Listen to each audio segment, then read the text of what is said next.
చాలా అద్భుతంగా ఉంది. వదిలేస్తే మొత్తం తినేస్తాను, నా సరదా తీరేంత వరకు కొంచెం ఇంకొక తిని వదులుతాను.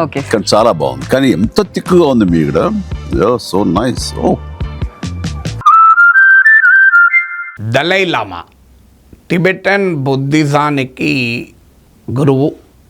భారతదేశంలో 1959 నుంచి ప్రజెంట్ దలై లామా, ఇది 14th దలై లామా తన అనుచరులతో పాటు జీవిస్తున్నారు. టిబెటన్ గవర్నమెంట్ ఇన్ ఎగ్జైల్ అంటారు, అంటే ప్రవాస ప్రభుత్వం. ధర్మశాల హిమాచల్ ప్రదేశ్ నుంచి ఆపరేట్ అవుతుంది. ఇండియా చైనా మధ్య రిలేషన్స్లో ఇదొక సమస్యగా ఉంటూ వచ్చింది. చైనా అబ్జెక్ట్ చేస్తూ వస్తుంది దలై లామా కార్యకలాపాలపైన. భారతదేశ వాదన ఏంటంటే దలై లామాకు మేము రాజకీయ ఆశ్రయం ఇవ్వలేదు, ఆయన భారతదేశంలో గౌరవించబడే బౌద్ధ మత గురువు కనుక మతపరమైన కారణాల రీత్యానే ఆయన మా దేశంలో ఉన్నాడు అనేది మన వాదన. బట్ ఏదైనా ఇండియా చైనా రిలేషన్స్లో అదొక సమస్యగా ఉంటూ వచ్చింది. తాజాగా ఇప్పుడు దలై లామా 14th దలై లామాకు 90 ఏళ్ళు. సో 15th దలై లామాను ఎంపిక చేసుకోవాలి. దీనికి దలై లామా టిబెటన్ బుద్ధిస్ట్ బిలీఫ్ ఏంటంటే ప్రతి దలై లామా నెక్స్ట్ దలై లామా రూపంలో అవతారం ఎత్తుతారు అని. ఆ అవతారం ఎత్తిన వారిని గుర్తించేదో ప్రక్రియ ఉంటుంది. ఆ వివరాలకు మనకు ముఖ్యం కాదు. ఇక్కడ ముఖ్యం ఏంటంటే 15వ దలై లామా ఎవరు అనేది, దలై లామా వ్యవస్థ గుర్తించాలా లేదా అనేది. సో దీనికి చైనా వాదన ఏంటంటే టిబెట్ అనేది చైనాలో భాగం కనుక సో దలై లామా వారసులు ఎవరు అనే ప్రక్రియ, దలై లామా అనేది కేవలం మతమే కాదు, టిబెట్లో ఒక రాజకీయ ఉద్యమం కూడా గనక. సో ఇది వారు వేర్పాటువాదం, చైనా నుంచి విడిపోవటానికి చేస్తున్న ప్రయత్నం. అందువల్ల నెక్స్ట్ దలై లామా ఎవరు అనే అంశం పైన చైనా సెంట్రల్ గవర్నమెంట్, అంటే వాళ్ళు టిబెట్ ఒక రాష్ట్ర ప్రభుత్వం రాష్ట్రంగానే భావిస్తారు, ఆ అనుమతి ఉండాల్సిందే అనేది చైనా వాదన. లేదు ఇది మతపరమైన అంశమే కనుక దలై లామా వ్యవస్థే నిర్ణయించుకుంటుంది అనేది ఇంకో వాదన.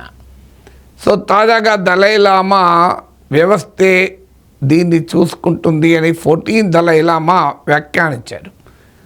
దీనిపైన మన దేశ మినిస్టర్ కిరణ్ రిజిజు, అరుణాచల్ ప్రదేశ్కు చెందిన మంత్రి, ఆయన ప్రాక్టీసింగ్ బుద్ధిస్ట్, అందువల్ల ఆయన దలై లామా వ్యవస్థే నిర్ణయిస్తుంది 14th దలై లామాకు వారసుడు ఎవరు ఎలా ఎంపిక చేయాలని. దీనిపైన చైనా చాలా తీవ్రంగా స్పందించింది. ఇది మాకు టిబెట్లో ఉన్న దలై లామా సెక్ట్ బుద్ధిజాన్ని నమ్మే వారి మధ్యలో భారతదేశానికి సంబంధం ఏంటి, ఇండియా ఎందుకు ఇంటర్ఫియర్ అవుతుంది, భారతదేశం ఇలాంటి అంశాలపైన వ్యాఖ్యానాలు చేసే ముందు, చర్యలు తీసుకునే ముందు కాస్త జాగ్రత్త పడాలి. They should exercise restraint and caution in talking about it, దాని గురించి మాట్లాడే సమయంలో, చర్యలు తీసుకునే సమయంలో అని China foreign ministry spokes person చాలా గట్టిగానే రియాక్ట్ అయ్యారు. సో ఇది చైనా ఆంతరంగిక వ్యవహారాల్లో జోక్యం చేసుకున్నట్లు అవుతుంది. దాంతోపాటు భారత చైనా సంబంధాల్ని నార్మలైజ్ చేసుకునే ప్రక్రియకు ఇది అడ్డంకిగా మారుతుంది. It will obstruct the process of normalization of relation between India and China అని వ్యాఖ్యానించారు. చైనా చాలా బలంగా తీవ్రంగా వ్యాఖ్యానించే వరకు భారత ప్రభుత్వం క్లారిఫికేషన్ ఇచ్చింది. India government of India has no position on this subject అని. అంటే 15th దలై లామాను ఏ ప్రక్రియ ద్వారా ఎంపిక చేయాలి అనే అంశంలో భారత ప్రభుత్వానికి ఏ వైఖరి లేదు అని ప్రకటన చేశారు. మరి ఎలా కిరణ్ రిజిజు కేంద్ర మంత్రమో దలై లామా నెక్స్ట్ దలై లామాను ఎంపిక చేసే ప్రక్రియ పైన చైనా ప్రభుత్వానికి సంబంధం లేదు, అది దలై లామా ఇన్స్టిట్యూషన్ డిసైడ్ చేస్తుంది అని వ్యాఖ్యానిస్తే, అందుకు చైనా తీవ్ర వ్యతిరేకిస్తే, ఇప్పుడు భారత ప్రభుత్వం ఏమంటుంది, ఒక రకంగా చైనా వైఖరిని సమర్థిస్తుంది. కిరణ్ రిజిజు వైఖరి కాదు. అంటే Modi supporting China against his own minister statement. Modi ప్రభుత్వం తన మంత్రివర్గంలో భాగమైన కేంద్ర మంత్రి అభిప్రాయాలకు భిన్నంగా చైనా అభిప్రాయాల్ని దలైలామా విషయంలో భారత ప్రభుత్వం సమర్థించినట్లవుతుంది. చైనా వాళ్ళు ఏమంటున్నారు, మీకు సంబంధమే లేదు, మీరు ఇందులో ఇన్వాల్వ్ కాకూడదు, ఇది ఇన్వాల్వ్ అయితే మా ఇంటర్నల్ అఫేర్స్ ఇన్వాల్వ్ అయినట్లు. సో భారత ప్రభుత్వం అధికారికంగా ప్రకటించింది ఏంటంటే, మేము రిలీజియస్ ఇన్స్టిట్యూషన్స్లో రిలీజియస్ బిలీఫ్స్లో మేము ఇన్వాల్వ్ కాము, ప్రభుత్వం ఇన్వాల్వ్ కాదు అని వ్యాఖ్య చేశారు. ఒక రకంగా పరోక్షంగా చైనా దీనికి దూరంగా ఉండండి అని చెప్పింది కనుక మనం దూరంగా ఉన్నాం. ఎందుకంటే ఇండియా చైనా రిలేషన్స్ను నార్మలైజ్ చేసుకునే ప్రక్రియ మొదలైంది. చైనా పైన ఇండియా పైన ట్రంప్ టారిఫ్ల యుద్ధం ప్రకటించిన సందర్భంగా మొదలైంది.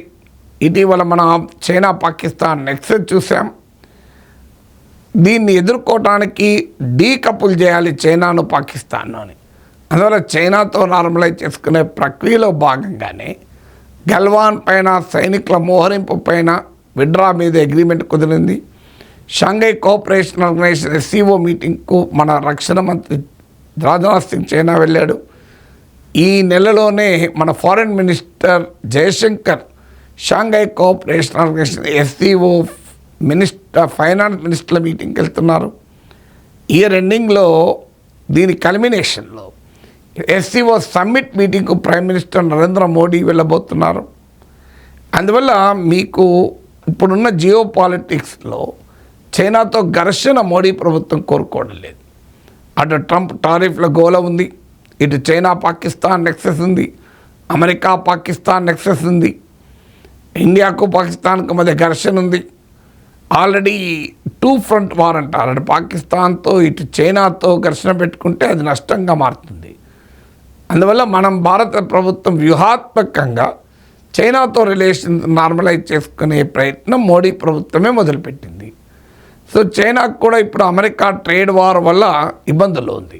So China is also looking towards rapprochement, అంటే కొద్ది విభేదాలను తగ్గించుకొనైనా పెట్టుబడులు పెంచుకోవడము, ట్రేడ్ పెంచుకోవడం అనే యాంగిల్లో చైనా ఆలోచిస్తుంది. సో మల్టీపోలారిటీ, చైనా ఇంట్రెస్ట్లు ఇండియా ఇంట్రెస్ట్ల మధ్య కన్వర్జెన్స్, అమెరికా యజమాని అమెరికా ఆధిపత్యం ఉంటే నష్టపోతామని. సో మల్టీపోలారిటీ విషయంలో ఇండియా చైనాకు ఒక ఒపీనియన్ ఉంది. కానీ ఈ ప్రాంతంలో ఇండియాకు చైనాకు డిఫరెన్సెస్ ఉన్నాయి. చైనా పాకిస్తాన్ సపోర్ట్ చేయడం పట్ల మనం వ్యతిరేకత ఉన్నాం, మన క్వాడ్లో ఉండడం పట్ల చైనా మనం వ్యతిరేకిస్తుంది. ఈ డిఫరెన్సెస్ కూడా ఉన్నాయి. అందువల్ల కాస్త జాగ్రత్తగా ఈ రిలేషన్స్ ట్రాజెక్టరీని నావిగేట్ చేయాలి. కిరణ్ రిజిజు ఆ ప్రాసెస్ను దెబ్బకొట్టాడు.